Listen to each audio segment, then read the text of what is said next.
শিশুরা কিন্তু সলিড শুরু করার আগে যেটুকু আয়রন ওদের দরকার সেটা কিন্তু মায়ের বুকের দুধ থেকে অথবা ফর্মুলা মিল্ক থেকে পেয়ে যায়। আর সলিড শুরু করার পরে বডিতে যে স্টোর করে রাখা আয়রনটা থাকে সেটা কিন্তু ভাঙতে থাকে, সেই জন্য এই সময় কিন্তু ওদের আয়রন রিচ খাবারটা খাওয়ানো ভীষণভাবে জরুরি। তো আজকে চলো এরকমই একটা healthy iron rich breakfast recipe তোমাদের সাথে শেয়ার করতে যাচ্ছি।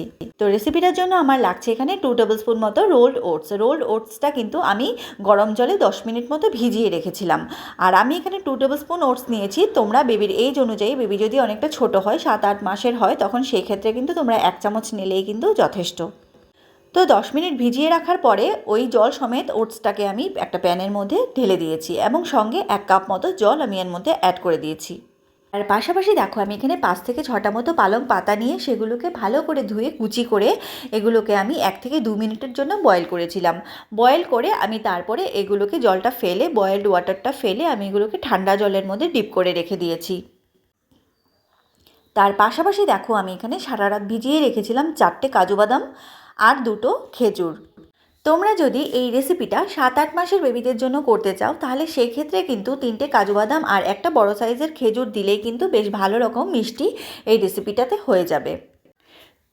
তো এখানে দেখো সমস্ত ইনগ্রেডিয়েন্টসগুলো মানে পালং শাক, কাজু বাদাম আর খেজুর সবগুলোকে একসাথে আমি মিক্সিং জারের মধ্যে নিয়ে নিয়েছি, সঙ্গে একটু জল আমি অ্যাড করে দিয়েছি।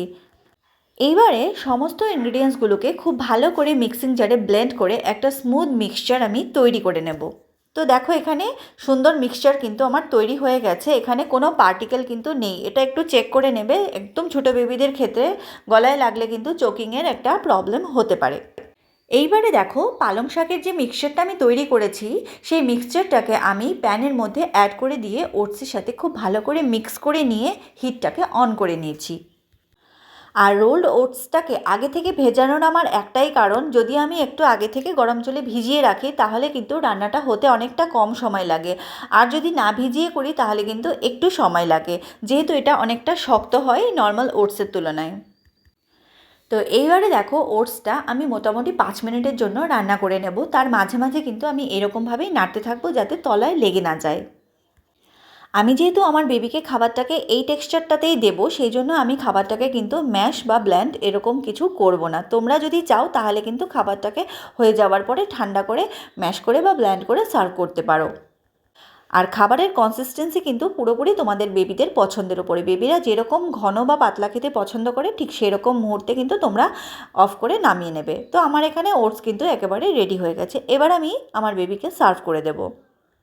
তো এখানে দেখো আমি হালকা গরম অবস্থায় আমার বেবিকে সার্ভ করে দিচ্ছি, কারণ হচ্ছে ওটস যত ঠান্ডা হতে থাকবে তত কিন্তু একটু স্টিকি হতে থাকবে, আর ওই স্টিকি ওটসটা কিন্তু বাচ্চাদের পছন্দ নাও হতে পারে, ওরা খেতে নাও চাইতে পারে।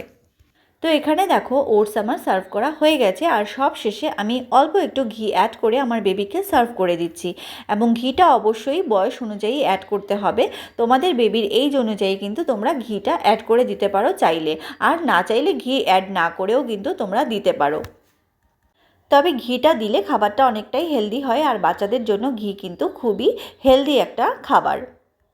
যেহেতু এই রেসিপিটাতে আমি পালং শাক আর খেজুর ইউজ করেছি, দুটোতেই কিন্তু প্রচুর পরিমাণে আয়রন রয়েছে, আর সঙ্গে রয়েছে কাজু বাদাম যার মধ্যে রয়েছে ওমেগা 3, যেটা ব্রেন ডেভেলপমেন্টের জন্য কিন্তু খুবই ইম্পর্ট্যান্ট। তাহলে এই আয়রন এবং ফাইবার সমৃদ্ধ ওটসের রেসিপি কিন্তু তোমরা ইজিলি বাচ্চাদের ব্রেকফাস্টে সার্ভ করতে পারো। আর রেসিপিটা কেমন লাগলো আমাকে কিন্তু কমেন্টে জানাতে একদম ভুলো না। আর যদি ভালো লেগে থাকে তাহলে একটা লাইক অবশ্যই করে দেবে, আর চ্যানেলটাকে সাবস্ক্রাইব করে মাম এন্ড মাঞ্চকিনের পাশে থাকবে। দেখা হচ্ছে নেক্সট ভিডিওতে। টাটা।